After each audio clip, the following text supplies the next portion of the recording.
Hello everyone, welcome back to my channel. दोस्तों, प्रस्तुत है आज की ब्रेकिंग न्यूज़। बिना सूचना के अनुपस्थित 33 शिक्षकों का वेतन अगले आदेश तक के लिए रोका गया। बेसिक स्कूलों में मिड डे मील की हकीकत, छात्र बोले दाल पतली और रोटी भी छोटी, हमारा पेट नहीं भरता। प्रेरणा पोर्टल पर उपस्थित अपलोड न करने पर अगले आदेश तक शिक्षा मित्रों एवं शिक्षकों का वेतन मानदेय रुका। बेसिक शिक्षा मंत्री शिक्षकों संघ 27 को करेंगे संवाद। अग्निपथ में एनसीसी कैडेट्स को बोनस अंक मिलेंगे। सांसद वरुण गांधी ने की पेंशन छोड़ने की पेशकश। बीमा बेचने वाला खंड शिक्षा अधिकारी निलंबित। हेड टीचर ने महिला शिक्षा मित्र को जूतों से पीटा, सम्मिलन विद्यालय बना अखाड़ा। आइए देखते हैं दोस्तों खबरें विस्तार से। जी हाँ दोस्तों, आप देख पा रहे हैं खबरें विस्तार से किंग्समैन यह यूट्यूब चैनल पर। यह आदेश है कार्यालय जिला बेसिक शिक्षा अधिकारी मैनपुरी का, जो कि शिक्षा मित्रों के संबंध में है। शिक्षा मित्रों की संविदा अवधि का नवीनीकरण प्रक्रिया संबंधित शासनादेशों के संशोधन के संबंध में उपर्युक्त विषय कार्यालय के पत्रांक संख्या ये दिनांक 18 जून 2022 का अवलोकन करने का कष्ट करें, जिसके द्वारा महानिदेशक स्कूल शिक्षा एवं राज्य परियोजना निदेशक कार्यालय समग्र शिक्षा विद्याभवन निसादगंज लखनऊ ने अपने पत्रांक संख्या ये दिनांक 16 जून 2022 के साथ विशेष सचिव उत्तर प्रदेश शासन द्वारा निर्गत शासनादेश संख्या ये दिनांक 15 जून 2022 की प्रति संलग्न कर शिक्षा मंत्री की संविदा अवधि, शिक्षा मित्रों की संविदा अवधि एवं नवीनीकरण प्रक्रिया संबंधी शासनादेश का अनुपालन किए जाने के निर्देश प्रदान किए थे। अधो हस्ताक्षरी के उक्त पत्र दिनांक 18 जून 2022 के बिंदु संख्या 2 में निम्नोक्त संशोधन पढ़ा जाए। प्रतिवर्ष शिक्षा मित्रों का नवीनीकरण हेतु सत्र में यदि किसी शिक्षा मित्र का शिक्षण कार्य एवं आचरण संतोषजनक नहीं रहा तो ग्राम शिक्षा समिति 31 मई तक तथ्यात्मक आपत्ति प्रस्ताव जिला बेसिक शिक्षा अधिकारी को उपलब्ध कराएगी। जिला बेसिक शिक्षा अधिकारी ऐसे सभी प्रस्तावों को दिनांक 5 जून तक जिलाधिकारी को प्रस्तुत करेंगे। यदि जिलाधिकारी संतुष्ट हो जाए कि शिक्षा मित्र के द्वारा अपने कर्तव्यों को निर्वहन करने में शिथिलता बरती गई है तो उस शिक्षा मित्र का नवीनीकरण नहीं किया जाएगा। अन्यथा स्थिति में 16 जून से शिक्षा मित्र का स्वतः नवीनीकरण माना जाएगा। अपने पहले आदेश में महोदय ने लिखा था कि जो है कि शिक्षा मित्रों का जो नवीनीकरण प्रत्येक 16 जून को किया जाएगा, लेकिन यहाँ पर है संशोधन कर दिया गया कि शिक्षा मित्रों का नवीनीकरण स्वतः माना जाएगा। जिलाधिकारी द्वारा जिला बेसिक शिक्षा अधिकारी द्वारा प्रस्तुत प्रस्ताव पर 10 जून तक प्रत्येक दशा में निर्णय ले लिया जाए। उपरोक्त शासनादेश एवं महानिदेशक स्कूल शिक्षा एवं राज्य परियोजना निदेशक कार्यालय समग्र शिक्षा विद्याभवन निसादगंज लखनऊ के पत्र दिनांक 16 जून 2022 के अनुपालन में आपको तत्काल प्रभाव से निर्देशित किया जाता है कि आप अपने विकासखंड की ग्राम सभाओं में कार्यरत ऐसे शिक्षा मित्र जिनका आचरण एवं कार्य व्यवहार संतोषजनक नहीं है का प्रस्ताव दिनांक 25/6/2022 तक संकलित कर प्राप्त कराना सुनिश्चित करें। इस बात का विशेष ध्यान रहे कि इस कार्य में किसी प्रकार की कोई शिथिलता न बरती जाए। ज्ञानपुर 8वीं तक के स्कूल खुलने के एक सप्ताह बाद भी छात्र संख्या को लेकर शिक्षकों की उपस्थिति सुधर नहीं रही। डीएम के निर्देश पर बुधवार को बेसिक शिक्षा अधिकारी, खंड शिक्षा अधिकारियों संग जिला स्तरीय अफसरों की टीम ने 40 से अधिक प्राथमिक एवं पूर्व माध्यमिक विद्यालयों का औचक निरीक्षण किया, जिसमें बिना सूचना के अनुपस्थित 33 शिक्षकों का वेतन अगले आदेश तक के लिए रोक दिया गया है। ग्रीष्मावकाश खत्म होने पर 16 जून से पहले से 8वीं तक के स्कूल खुल गए हैं। हालांकि स्कूलों में पठन पाठन अभी तक सुचारू नहीं हो सका है। सुरगांव, डीग, चौरिया और अबोली के सीमावर्ती विद्यालयों में गिने चुने शिक्षक ही पहुंच रहे हैं। ग्रामीणों की आ रही शिकायतों को संज्ञान में लेते हुए जिलाधिकारी आरिका अखौरी ने जिला स्तरीय टीम को स्कूलों की हकीकत जांचने का निर्देश दिया था। इसमें माननीय अधिकारियों के गोद लिए स्कूल संघ अन्य विद्यालयों का बेसिक शिक्षा अधिकारी भूपेंद्र नारायण सिंह, सभी 6 खंड शिक्षा अधिकारियों संघ विकास भवन के अधिकारियों ने 40 से अधिक विद्यालयों का निरीक्षण किया। इस दौरान स्कूलों में 33 प्रधानाध्यापक, सहायक अध्यापक बिना सूचना के अनुपस्थित मिले। बीएसए भूपेंद्र नारायण सिंह ने बताया कि डीएम के निर्देश पर 33 शिक्षकों का वेतन रोका गया है। शिक्षकों को निर्देश दिया कि समय से स्कूल आएं, उनके घर जाकर विद्यालय आने के लिए प्रेरित करें। पठन पाठन में सुधार नहीं होने पर कार्रवाई की चेतावनी दी। बेसिक स्कूलों में मिड डे मील की हकीकत, छात्र बोले दाल पतली और रोटी भी छोटी, हमारा पेट नहीं भरता। पर्सनली स्कूलों का नया शैक्षिक सत्र शुरू हो गया। धीरे धीरे बच्चों की संख्या बढ़ने लगी है, मगर सत्र की शुरुआत में मिड डे मील योजना में भोजन की गुणवत्ता पर सवाल उठ रहे हैं। मुजफ्फरनगर और खतौली नगर में कई स्कूलों के बच्चे ऐसे हैं जिन्होंने खुद गुणवत्ता खराब बताई है। पूर्व माध्यमिक कंपोजिट विद्यालय कानून गोयान खतौली में गुरुवार को बच्चों को दाल दी गई, जिसमें अधिकतर बच्चों ने छोड़ दिया। छात्रा जूही कहती है कि जिस दिन से स्कूल खुले हैं तब से दाल पतली और रोटी भी पहले के मुकाबले छोटी दी जा रही है, हमारा पेट भी नहीं भरता। स्कूल में खाना बनता था तो सब बच्चे अच्छे से खाना खा लेते थे। छात्र आंसू ने कहा कि भोजन से संतुष्ट नहीं है। स्कूल आना शुरू किया तो पहले 3 दिन तो भोजन स्कूल में मिला ही नहीं, अब मिल रहा है तो उसमें खाने में बिल्कुल स्वाद नहीं आ रहा है। खतौली के स्कूल में अलग और शहर के स्कूल में अलग एनजीओ वितरण कर रहा है। हाँ, बच्चे नाराज हैं, डिप्टी से करेंगे बात। पूर्व माध्यमिक कंपोजिट विद्यालय कानून गोयान खतौली के प्रधानाध्यापक सचिन कुमार स्वीकार करते हैं कि बच्चे खाना छोड़ रहे हैं। दाल और रोटी की गुणवत्ता बच्चों ने खराब बताई। पहले स्कूल में खाना बनता था, अब एनजीओ से वितरण करा रहे हैं। डिप्टी निरीक्षण पर आएंगे तो शिकायत की जाएगी।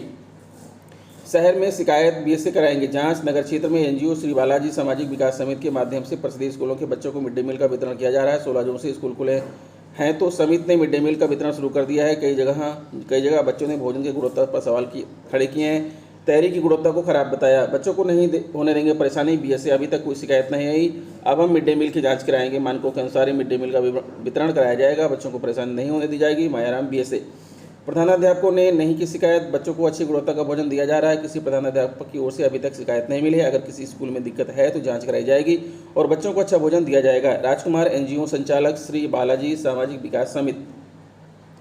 प्रेरणा पोर्टल पर उपस्थिति अपलोड न करने पर अगले आदेश तक शिक्षा मित्रों एवं शिक्षकों का वेतन मानदेय रुका। प्रेरणा पोर्टल पर उपस्थिति अपलोड न करने पर अगले आदेश तक शिक्षा मित्रों एवं शिक्षकों का मानदेय रुका।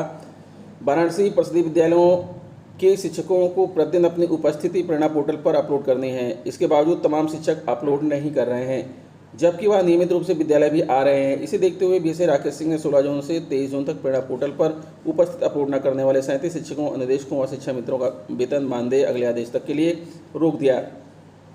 बीएससी शिक्षा मंत्री शिक्षकों संघ 27 को करेंगे संवाद। लखनऊ। बीएससी शिक्षा मंत्री संदीप सिंह परिषदीय विद्यालयों में कार्यरत शिक्षकों, शिक्षा मित्रों, अनुदेशकों और अधिकारियों के साथ 27 जून को 11 बजे राज्य परियोजना कार्यालय में ऑनलाइन गोष्ठी को संबोधित करेंगे। इस दौरान ऑनलाइन यूट्यूब सेशन में विभिन्न योजनाओं और कार्यक्रमों पर विशेष चर्चा भी करेंगे। इस सेशन में सभी को अनिवार्य रूप से जुड़ने के निर्देश दिए गए हैं। महानिदेशक स्कूल शिक्षा की ओर से जारी आदेश के अनुसार 16 जून से विद्यालय खुल रहे हैं। कोविड महामारी 2 वर्ष तक बच्चों पर पड़ने वाले प्रभाव को देखते हुए विद्यालयों में उत्सव का वातावरण तैयार करने की योजना है। बीएससी शिक्षा मंत्री संदीप सिंह की अध्यक्षता में होने वाली गोष्ठी में बच्चों के आधार नामांकन की प्रक्रिया, मध्याह्न भोजन योजना क्रियान्वयन आदि पर चर्चा होगी।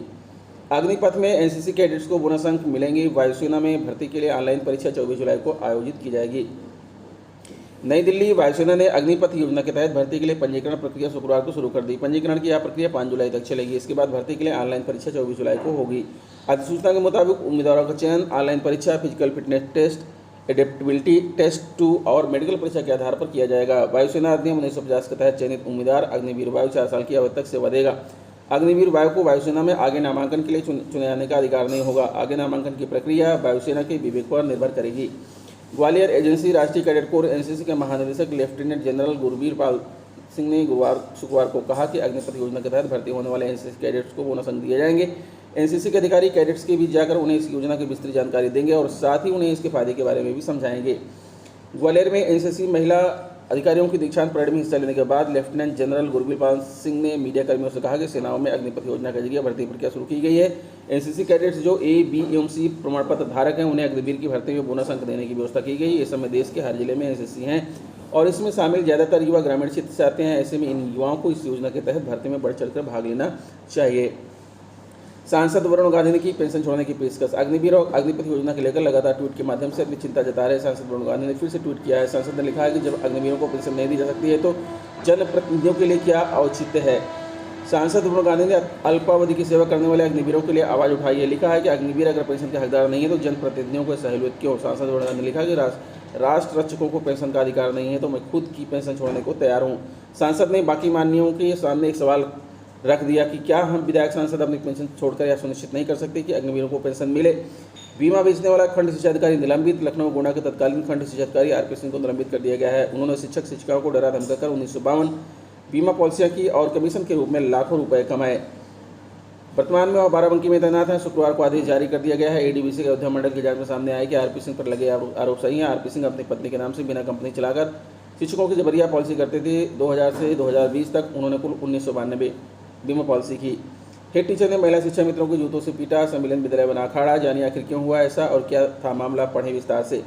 लखीमपुर। हाजिरी के विवाद में लखीमपुर ब्लॉक का सम्मेलन स्कूल महंगूखेड़ा अखाड़ा बन गया। महिला शिक्षा मित्र और हेड टीचर के बीच मारपीट हो गई। आरोप है कि हेड टीचर ने महिला शिक्षा मित्र को बच्चों और टीचरों के सामने जूतों से पिटाई कर दी। इस मारपीट का एक वीडियो सोशल मीडिया पर वायरल हो गया। इसमें हेड टीचर महिला शिक्षा मित्र को जूतों से पीटता हुआ दिख रहा है। पुलिस ने मुकदमा दर्ज कर गिरफ्तार कर लिया। बीएसए डॉक्टर लक्ष्मीकांत पांडे ने तत्काल प्रभाव से हेड टीचर को निलंबित करते हुए पसगांव ब्लॉक के स्कूल में हाजिरी देने का आदेश जारी कर दिया। सदर ब्लॉक के सम्मिलन स्कूल महंगूखेड़ा की शिक्षा में सीमा ने बताया कि एक दिन पहले वह स्कूल में देर से आई थी। इस पर हेड टीचर अजीत कुमार वर्मा ने उनके नाम के आगे क्रॉस लगा दिया। शुक्रवार को भी उन्होंने उसे हाजिरी के लिए रजिस्टर नहीं दिया। इसी को लेकर विवाद बताया जाता है। शिक्षा मित्र व हेड टीचर के बीच विवाद इतना बढ़ा कि मारपीट शुरू हो गई। इसका किसी ने वीडियो बनाकर वायरल कर दिया। इस वीडियो में हेड टीचर अजीत कुमार शिक्षा मित्र को जूतों से मारते दिख रहे हैं। बच्चे व स्कूल के अन्य शिक्षक भी खड़े हैं। शिक्षा मित्र सीमा देवी ने शिक्षक के खिलाफ मुकदमा दर्ज कराया। बीएसए ने शिक्षक के इस कृत्य को शिक्षक आचरण नियमावली के विरुद्ध अनुशासनहीनता को लेकर शिक्षक अजीत को निलंबित कर दिया। शिक्षक को पसगुआ ब्लॉक के स्कूल से संबद्ध किया गया है। जांच के लिए बीएसएन ने गठित की team. BSA doctor Laxmikant Pandey ने बताया कि स्कूल में शिक्षा मित्र के साथ मारपीट, जूतों से पीटना शिक्षक आचरण नियमों के विरुद्ध है।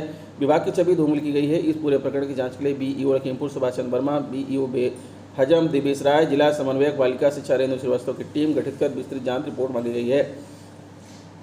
70 किलोमीटर दूर रोज उपस्थिति देंगे head teacher. BSA doctor Laxmikant Pandey ने शिक्षा मित्र से मारपीट करने वाले शिक्षक अजित कुमार को पसगांव ब्लॉक के उच्च प्राथमिक विद्यालय पसगांव में उपस्थित देने का आदेश जारी किया है।